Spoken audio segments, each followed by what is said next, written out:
Good evening and welcome once again to Community Issues, a Tapestry of Concerns. I say once again because many of you are return viewers, and if you are, you know who I am. But if you're not, let me introduce myself. My name is Alyce Smith-Cooper, and I am the host for this show. And if you know anything at all about San Diego, you know that you don't see a lot of us everywhere. You don't see a lot of African American people unless you come to a certain part of town. And you certainly don't see African American people in business very often in San Diego, particularly in business for themselves.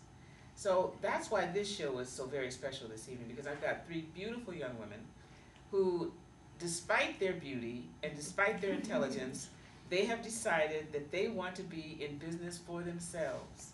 These are three entrepreneurs, and to my very far right is Tracy Allen, and the name of her business is 9 to 5 Not Business Solutions. And to my next far right is Makena Gargonnu, and her business is Conscious Comedy Explosion! Exclamation point.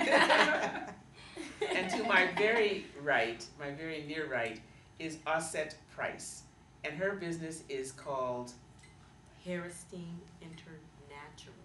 Esteem International. And Auset, I know all of these young ladies. Tracy is my most recent person that I have met, but I've known Auset and Makena for a long time, and have been involved with the conscious comedy, but Auset has been doing my hair for years. So it just felt right to have these three young women to come on the show tonight, because they're working together. Now, Auset and Makena have been working together for a long time, and here comes Tracy, and they are a triple threat. And that's why I felt like the community should know about them, because first of all, you need to know about their businesses, and then you need to know why they are working together and what they're trying to accomplish. So, Tracy, since you're the new kid on the block, let us hear from you first. Why did you decide on the name of your business, and what are you trying to accomplish with it? Well, 9 to 5 Not was a name that came to me years ago when I had an office job. And I realized back then that I just was not a 9 to 5 type person. So years ago I said, someday I'm gonna have a business and it's gonna be 9 to 5 Not. So last year when I got laid off from selling cars out in El Cajon, 9 to 5 Not was back on my heart. And I've always been a champion for entrepreneurialism. Small businesses, I just want to see people stay in business. So I came up with video work, other resources that help businesses with today's marketing. So 9 to 5 Not Business Solutions is for today's marketing solutions. So not only are you're a business person, but your passion is helping small business people like yourself stay in business with current marketing methods. Excellent, excellent. So I want to go to each of you and hear you say what your business is, and then I want to hear how you're working together. So, Makena. Well, my business is Conscious Comedy Explosion. I've been doing the show now for 5 years. We're going to be celebrating our 5th year anniversary very soon. Wow. And coming up in May. We have done over 40-some shows here in San Diego. Our purpose of doing Conscious Comedy Explosion is that I felt there was a niche when it came to the comedy world that was not being met, which is conscious and clean comedy. Because comedy nowadays could get a little bit edgy for many people. And I know it starts out edgy. Yeah. I mean, you can't get anybody to laugh unless you're using an expletive. On the television and stuff that we watch. Yes. Or the DVDs that you're able to purchase. So, what exactly is conscious comedy? There is a big difference. Conscious comedy actually came from a concept that was derived from the Mooney Twins. They were actually our first comedians that we launched our show 5 years ago, back in December 3rd. What year was it? 2005. Okay. That was our date. And I got introduced to them by a good friend of mine from them being on the radio one day. And they said, oh, you should have Makena do some work with you. And so we did some wealth seminars and then ended up doing our first comedy show a year later. But it was derived also to not just from them, but their influence from Dick Gregory and also Paul Mooney. Oh, yeah. And their comedy is known as being political, Conscious Cindy is about elevating the minds of people. Not just talk about being silly, but talk about social issues, politics, things that people are afraid to talk about, but they able to talk about in comedy and make you laugh about it, but also create change. And to make you think. And make you think. And to help you to intelligent think. humor. That was the intelligent humor. Now I like that. Intelligent humor, because very often we laugh about things that aren't especially enlightening or particularly intelligent. Yes. But Dick Gregory, you mentioned Dick Gregory, Yes. and for those of you who remember Dick Gregory's brand of comedy, he was a conscious comedian years and years and years ago. And his lifestyle followed that whole consciousness. I mean, in terms of healthy eating and of a holistic approach to life. So his humor was really an outgrowth of his lifestyle. And I don't know that that's so for the Mooney Twins, but I do know that they have had an incredible influence on our life as it is, because they wrote for, did they write for Red Fox? They wrote for Richard Pryor. They've written for many, many, many comedians. Actually, their father, Paul Mooney, did. Oh, was their father? Their father, Oh, yeah. correct. Get this straight. That makes me Thank give you credit to very the much. person. Yeah, the mastermind. Okay, exactly. They're the apples on the tree. Yeah. Well, this is all about learning. Yes. This is all about learning. I am not above. But believe they're right there learning too. So Yes. yeah. So I was thinking about Paul, but wasn't he a twin as well? Paul Mooney, I don't know if he was a twin, but I do my research on that. I Okay, didn't know but there was one that's Paul all right. Mooney. All right. Well, you're probably right about that. He probably is a unique, one of a kind. But his sons, the Mooney twins, were the ones that you encountered, Yes. and that's who you started the conscious comedy explosion Exactly. activities with. Okay, great. Well, we've all learned something this evening, and I'm grateful for that. Yeah. So, okay, conscious comedy, explosion, Exactly. exclamation point. Yes. Because it does explode. Yes, and we want to spread the word about comedy. I mean, I'm literally about changing the face of comedy. It's a movement. And I see more and more people are doing clean comedy, more people are doing conscious comedy. We have comedians calling us now. Excellent. We want to know more about our show. And so it's a blessing because it was hard, coming to the scene doing something different. Exactly. And like you said, holistic. Yes. Because even the Mooney Twins are vegans. People don't be vegans, they eat very healthy. Of course, they really into their history, their African American history, so that goes into their comedy too. And you see Paul Mooney and Dick Gregory, the same thing. They really were about elevating the consciousness of African Americans through comedy. And one thing I learned about comedy, it was a way for us to heal ourselves through one of the most difficult times, or times when we had to go through, from being, coming to America, going through slavery. We said comedy was what we used to get through besides our spirituality. Was interesting that one of our comedians, D. Militant, wrote a book called Black Comedians on Black Comedy. He talked about how comedy started on the plantation, where we would mimic the master and actually put whiteface. And what they did, they saw it, thought it was funny, and they mimicked us and started doing blackface. Exactly. And made money off of it. Oh, yeah. Okay? I came up in the era of outsourcing Yes. and Minstrel shows. Your minstrel shows, yes. So comedy is a part of our history. And so I think that's my reason for taking on this, is that I feel like more people need to know about conscious comedy, just from my, me, being conscious and also being part of the community and being part of, a lot of different organizations. I felt that that's part of history that I feel like I want to keep alive and cultivate, because I don't want to get destroyed by hip hop and some other things. And not only destroyed, but then morphed into something Yes. that you don't necessarily want to associate Exactly, with. exactly. Well, that's exactly. that's great, and I'm loving that. And the word that's coming to my mind is, as you say conscious, I say awake. Oh, yes. Because so many of us have been lulled to sleep by so many of these other activities that have grown out of our culture. Yes. Music, dance, theater, all these things, but they're designed at this point to keep us asleep, as opposed to awake and conscious. Well, thank you very much for that. We're going to talk some more about conscious comedy. Oh, thank you so much. All right, Madam Auset. Yes. Woo, Yes. madam. Well, I kind of think of you like Madam Walker, Oh, okay. Well, thank you for the compliment. Without a doubt, Yeah, without a yes. doubt. I mean, she was a pioneer in terms of African Americans and our. She did. She revolutionized our hair care.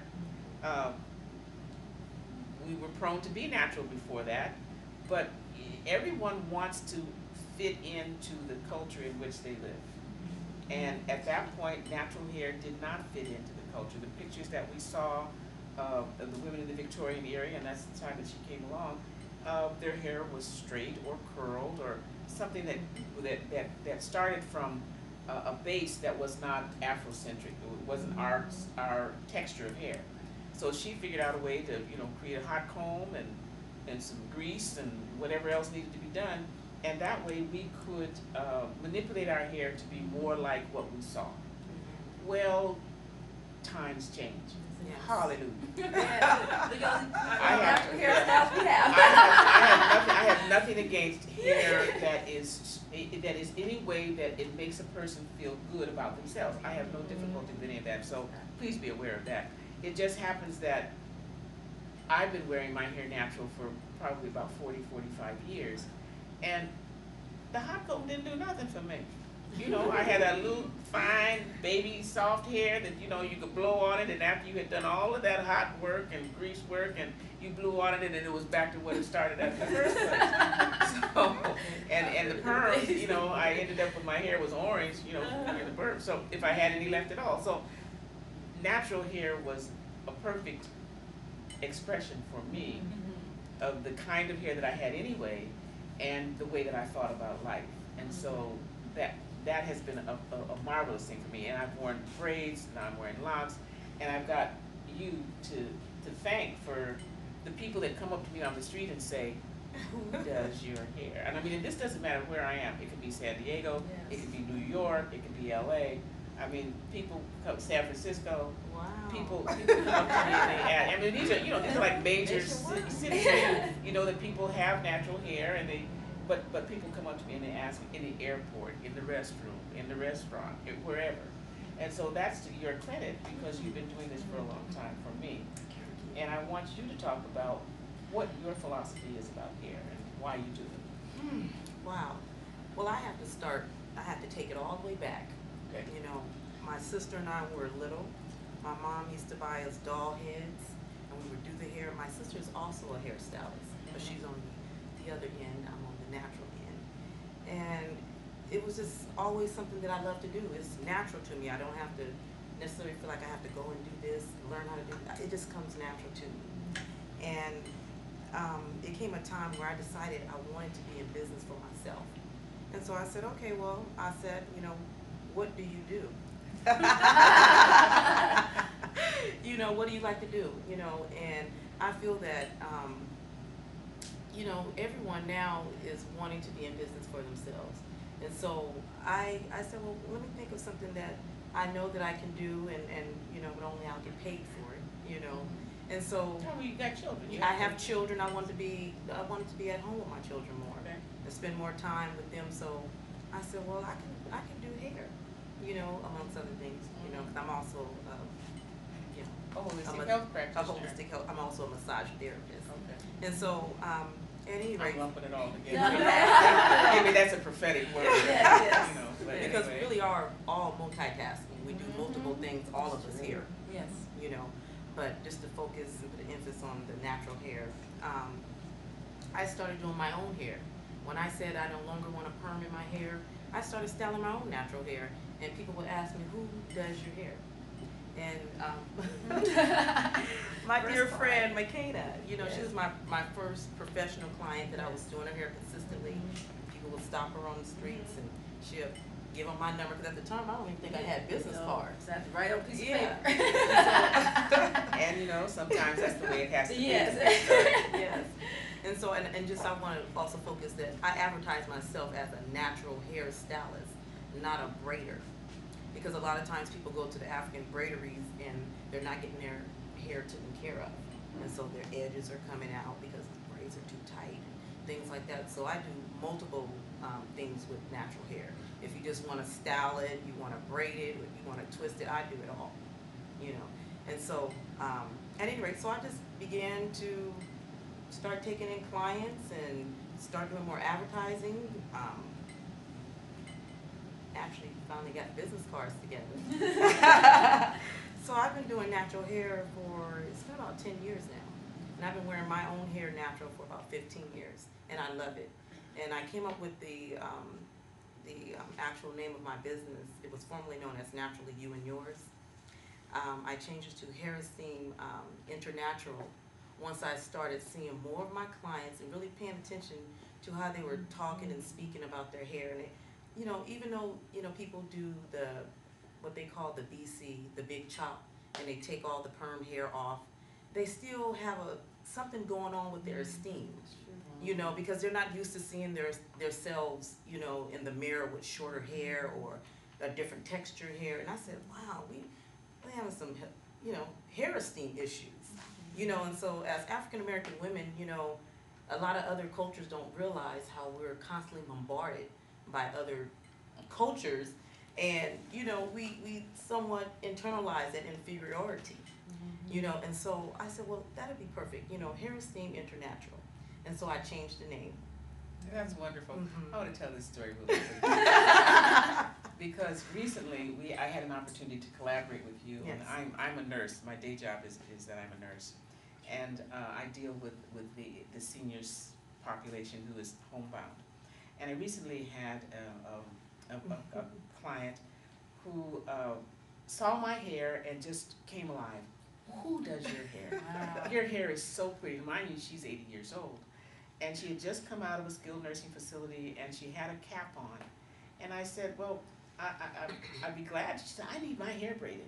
And I said, well, you know, I'll share my person with you.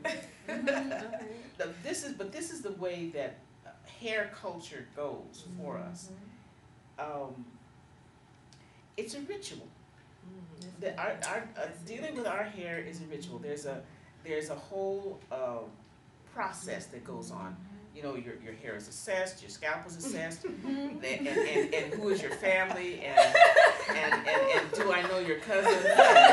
Now I found out a lot of relatives doing their hair. Exactly. Yes, exactly. So it's a whole connectional, communicative thing.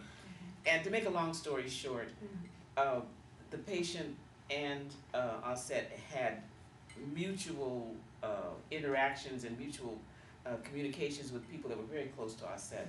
And who are no longer alive, and so that had to have been a wonderful connection. She actually knew my grandfather. Wow. So I'm only saying that the communication aspect of what we do as African American people, whether we're involved in the ritual of doing hair, or whether we're involved in the ritual of de-stressing, because that's what comedy is all about. Yes, it is. Or whether we're involved in the ritual of making a living, because that's what you're involved in, and trying to help people to stay in businesses. Yes. You know, before integration, we had our own businesses, we had our own communities, and we did business with one another. Once integration came, and whatever happened with that, it's much more difficult to find African American people who are entrepreneurial, who are in business for themselves. Well, what we see now happening in this culture that we live in is that there is a disintegration of the economic system, so that there's going to be a much more level playing field for everyone, whether we like it or not. Exactly. And so if we have the ability to be able to bring forth any of our talents and make them work for us, it's much to our advantage to be able to do that. Now, for some people may think, well, I want a job. Well, that's fine. I want a job too. But I might want to work for myself. And I might not be as apt to get laid off from that job, you know, from that Hire job. yourself. I mean, there's some stability that we're talking about here in terms of community. And that's what I would like for you all to talk about for the next few minutes that we have. Wow. What is your goal for working together? I can talk first on like this. Well, let me Yeah. mention this, because I didn't mention it before. Part of 9 to 5 Not Business Solutions, when I mentioned the video, part of the video that I do is also my YouTube channel, my web show called What Do You Do? And that's why we kind of laughed when she said, what do you do? Because it's the What Do You Do show. I'm always asking people, what do you do? What do you do? So in December, I just came up with the idea that I wanted to have the show, What Do You Do? So each Wednesday, I post a new show of some entrepreneur here in San Diego, some small business, and put them out there on video. There's a whole lot of people here that don't even have a website, So, you know, this at least gets them that exposure. So I like to know who you are, what you do, and what the community can do to help you stay in business.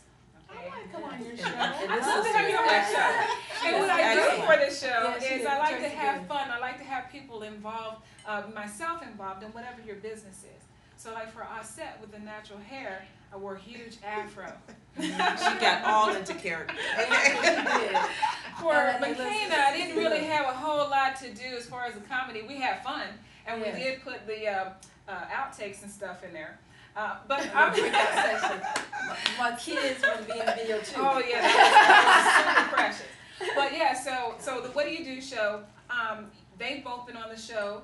A good friend of ours, Mama Carol, she's been on the show. So I've featured a number of folks once a week, every Wednesday since December. And just having fun, but making it to where we get that extra exposure. So for us working together, well, shoot, Auset's done my hair. Makena, she's got the shows opening and everything. She did my grand opening celebration, which I just absolutely appreciated because no one's ever threw a party for me. So. Oh, crazy. Because you precious girl. But yeah, so to be able to put that on video and share that, and to keep, you know, putting my friends out there, just letting know, you know, people know I appreciate the people that are in my lives and I appreciate these businesses. That's where I fit in. I'm the video girl. Oh, The video yes. girl. Well, we I'm always gonna be- need I'm the gonna be your video new girl. best Video. friend. Yes. And I'll be I on love your it. show whenever you say. I love it. Because I I'll love it. get you involved in telling the story because Yes. that's the other Yes. thing that I already do. got my Yes. outfit picked out for what I'm gonna wear for your show. Oh, okay. Yeah. Okay. Oh, nice. That's great. And I just definitely like to add that I feel like for myself, what I add to just bringing everyone together, you know, from my set, encourage her to start her own business, and then Tracy coming in when she was like, okay, I think I need to do something. She was trying to figure things out, taking a lot of online classes, and then one day she came up with this concept, a beautiful concept, the 9 to 5 not business solutions. I guess I'm like the visionary. I'm the one who sees what can happen to make you Exactly. great, you know. You're definitely a convener. There's Yeah, no yeah. doubt. Right. Yeah, as far as No, finding no. ways to market themselves, especially my specialty is, you know, event planning. You know, doing grand openings for people, launch I did for Auset, her reception. And with the comedy show, one thing I do is unique with my show that most people don't do is that I have vendors at my show. That's if I feel like if I'm gonna bring somebody from the outside of our community, a lot of our communities come from LA, I might as well have the people here to benefit from it. So Exactly. I have businesses at our shows, you know, and most comedy shows don't do that. And I have where people can advertise. And then also too, we try to have where people can network before the show too, where they bring business cards and everything. So it's not just about comedy, it's also about bringing, like you said, the community together Okay. and sharing our resources. Excellent. And- So you're an incubator. Yes. Well, this is true. That's what that is. And you've been on the show too. Yes, Yeah. yes. I yes. Open up. I have Open up. been open the show. Mhm. Well, but you see, this is the way that our community was built and was Mhm. sustained for a very, very, very long time. And it's time that we get back to that communal, consistent communal interaction, communication, and support. Wow. Because the greater communities are gonna have to find their way to do the same Yes. things. Because the economy has changed Yes, it has. and the world is changing. But we have been in this changing world before and we have not only survived but thrived. Yes. And so it's time for us to thrive once again. And so I'm submitting these 3 young women to you just for your consideration Yes. in terms of thriving as an entrepreneur and recognizing that we're not in this world by ourselves. And there's no way that we can ever make the best of our worlds by ourselves. So when you get brotherhood, sisterhood, community supporting you and encouraging you and continuing to move forward, then that's the way we grow and that's the way we thrive. And I'm a great proponent of thriving. Yes, I am.